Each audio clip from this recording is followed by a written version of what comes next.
কখনো কি বিশাল wind turbine দেখেছেন টিভিতে বা হয়তো সামনাসামনি?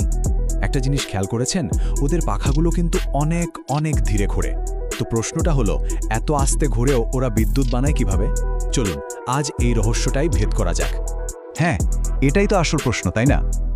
দেখতে এত শান্ত, এত ধীর, মনেই হয় না যে এরা বিশাল পরিমাণে পাওয়ার জেনারেট করছে। কিন্তু এর পেছনেই লুকিয়ে আছে দারুণ এক ইঞ্জিনিয়ারিং আর বিজ্ঞানের খেলা। চলুন ধাপে ধাপে জেনে নিই এই শান্ত দৈত্যগুলো আসলে কিভাবে কাজ করে। আচ্ছা, রহস্যটা বোঝার আগে আমাদের প্রথমে বুঝতে হবে এই টারবাইনগুলো আসলে কতটা বিশাল। দূর থেকে তো দেখতে ছোটখাটো খেলনার মতো মনে হতে পারে, কিন্তু কাছে গেলে বোঝা যায় এরা আসলে এক একটা দৈত্য। তো একটা উইন্ড টারবাইনের মূলত 3টে পার্ট থাকে। প্রথমে দেখুন, ওই যে লম্বা পিলারটা, ওটাকে বলে টাওয়ার। এটার উপরে লাগানো থাকে 3টে বিশাল পাখা বা ব্লেড। আর ব্লেডগুলোর ঠিক পেছনে যে একটা বক্সের মতো জিনিস দেখা যায়, ওটার নাম ন্যাশেল। আমাদের আজকের গল্পের আসল রহস্য কিন্তু ওই বাক্সটার ভেতরেই আছে। জাস্ট একবার ভাবুন তো, এক একটা ব্লেড প্রায় 60 মিটার লম্বা হতে পারে। মানে কতটা বড় আন্দাজ করা যায়। এই বিশাল আকারের জন্যই তো ওদেরকে বাতাসের দৈত্য বলা হয়। ব্যাপারটা আরও সহজে বুঝতে চলুন একটা তুলনা করি। একটা সাধারণ প্যাসেঞ্জার প্লেনের ডানা মোটামুটি 30 মিটার লম্বা হয়, আর একটা টারবাইনের ব্লেড প্রায় 60 মিটার, মানে প্লেনের ডানার প্রায় ডাবল। আর মজার ব্যাপার হলো, এত বড় হওয়া সত্ত্বেও এই ব্লেডগুলো কিন্তু অনেক হালকা, কিন্তু ভীষণ মজবুত জিনিস দিয়ে তৈরি হয়। এখন মনে হতেই পারে, আরে পাখাগুলো এত বড় না বানিয়ে একটু ছোট বানালেই তো হতো, তাই না? ঘোরানো সহজ হতো। কিন্তু না, এর পেছনে একটা খুব জরুরি কারণ আছে।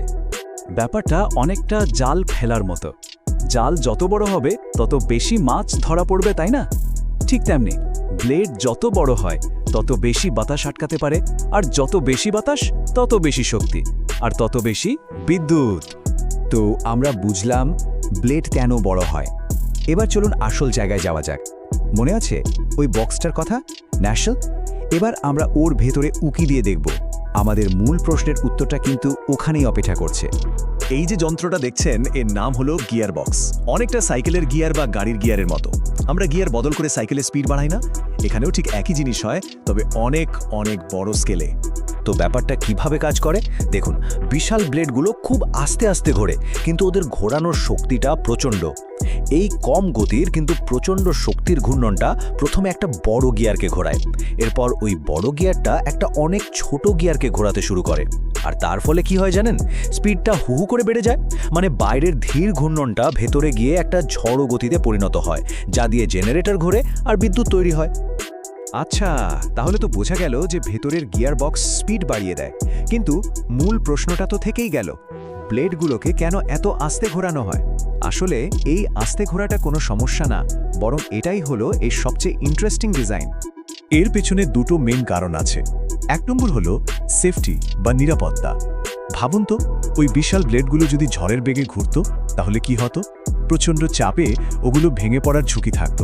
আর 2 নম্বর কারণটা আরও মজার। সেটা হলো বাতাস থেকে সবচেয়ে বেশি শক্তি বের করে আনা।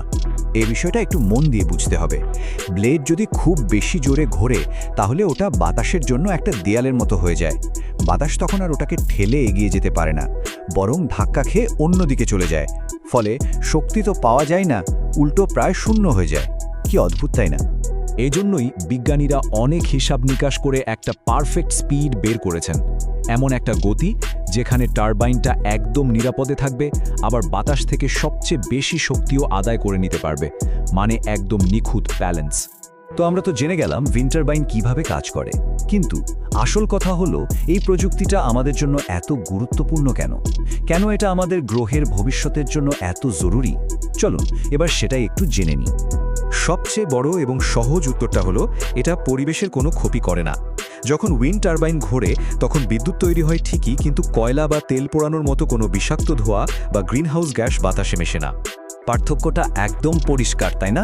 একদিকে আছে উইন্ড টারবাইনের মতো ক্লিন এনার্জি, যা আমাদের পৃথিবীকে সবুজ রাখতে সাহায্য করে, আর অন্যদিকে আছে পুরনো দিনের জীবাশ্ম জ্বালানি, মানে কয়লা বা তেল, যা আমাদের পরিবেশকে দিন দিন অসুস্থ করে তুলছে।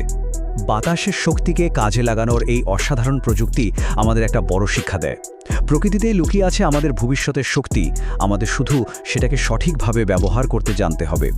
এখন প্রশ্নটা হলো, বাতাসের মতো আর কোন কোন প্রাকৃতিক শক্তিকে কাজে লাগিয়ে আমরা আমাদের এই সুন্দর পৃথিবীকে আরও সুন্দর করে তুলতে পারি?